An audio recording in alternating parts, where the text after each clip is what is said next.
Lehigh shocks the world, taking out Duke in the first round. And that is back-to-back early exits for the Duke Blue Devils. Your national champions, Duke Blue Devils. You guys have brought me back. And South Carolina coming out on top, sending Duke home early. No! And if you're a college basketball fan, you've definitely seen that video. It's racked up over 80 million views on YouTube, but it's starting to become a reality because yes, Duke choked this game, up 19 points in the latter half of the first half. They failed to execute at the end of the first half, which led to UConn ultimately coming back and winning this game. And Duke has seen the most talent, hands down, better than Kentucky, better than UNC, better than any other college school, hands down. They've recruited better, they've brought in more talent, and they've seen more talent go to the NBA than any other college school, hands down. Yet, they cannot produce at the biggest stage. They have 0 Final Four wins since 2015.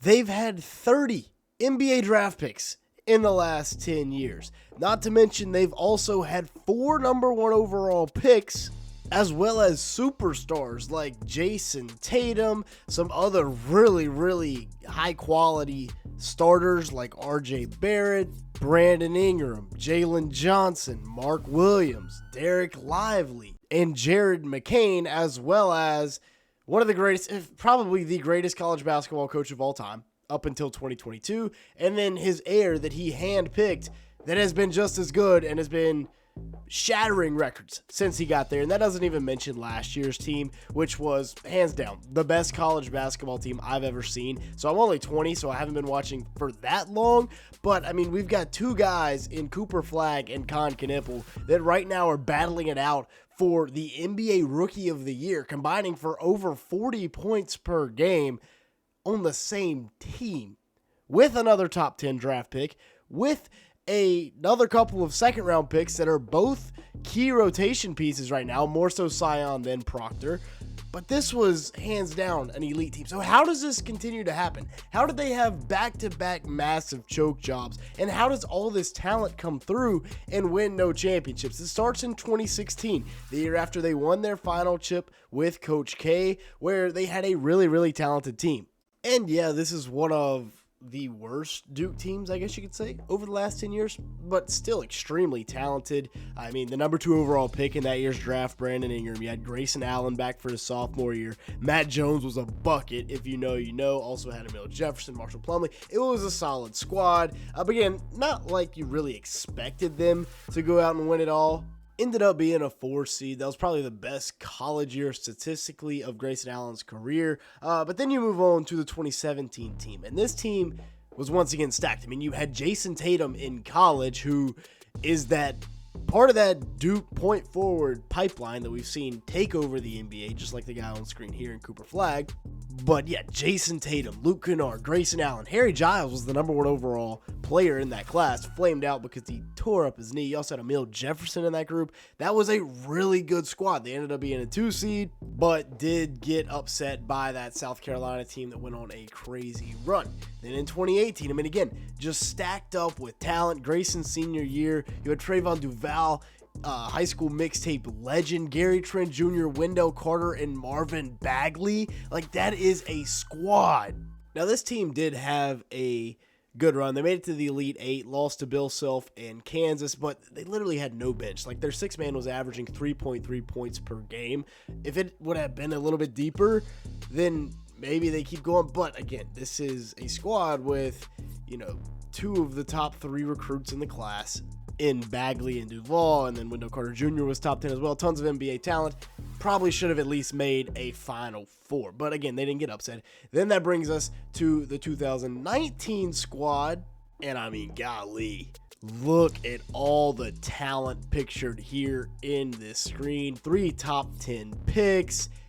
They had some dudes, and of course they would ultimately lose to Michigan State. But I mean, you talk about Trey Jones, Zion Williamson, Cam Reddish, and RJ Barrett. They brought in 1, 2, and 3 in this recruiting class. A ridiculous class, really fun team to watch. And I'd say it was probably the best Duke team up until Coop and them.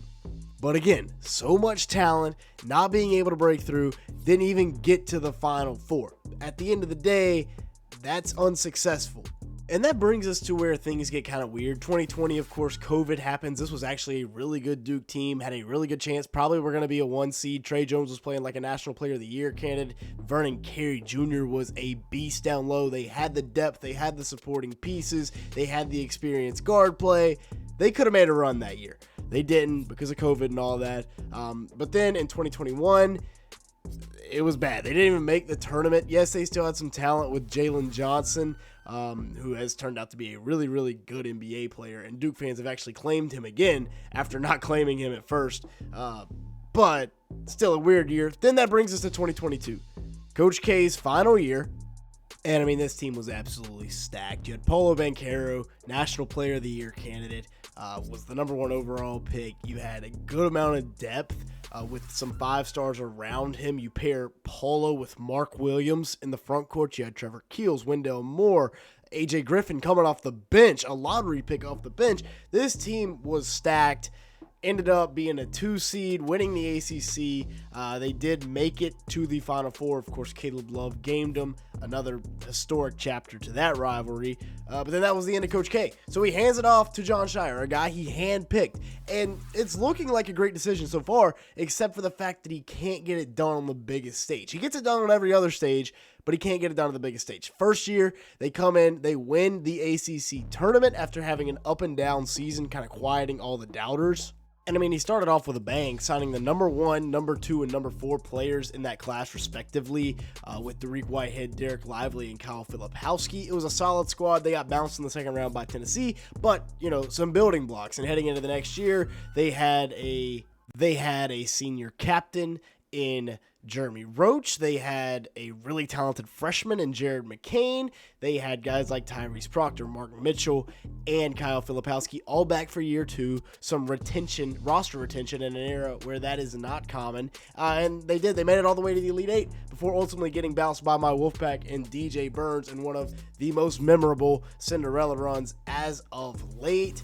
So that takes us to the team that you see on the screen right here, the revenge year for Jon Scheyer. Cooper Flagg, Con Knipple, Kaman Malawach, Sion James. You even had Tyrese Proctor rounding out the starting 5. The entire thing went to the league, and they couldn't get it done. Even off the bench, I mean, this team was deep as well, bringing Caleb Foster off the bench. Isaiah Evans was coming off the bench.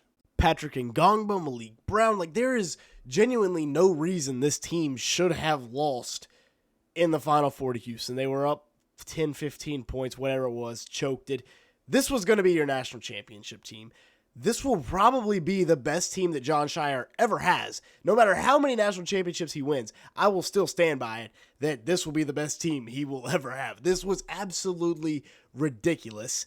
They don't win it. Then that comes to this year where the holdovers from last year stick around with Slim and Ngongba, Caleb Foster. You bring in Cam Boozer, another guy that's, you know, National Player of the Year, back-to-back AP National Players of the Year, and you're still not able to get it done. And that's the unfortunate part. Scheyer is a fantastic coach. He is going to win and win big at Duke. He's already done so. He was the youngest coach to ever, or the fastest coach to ever reach 100 wins. He's already starting to be on pace to break Coach K's wins record.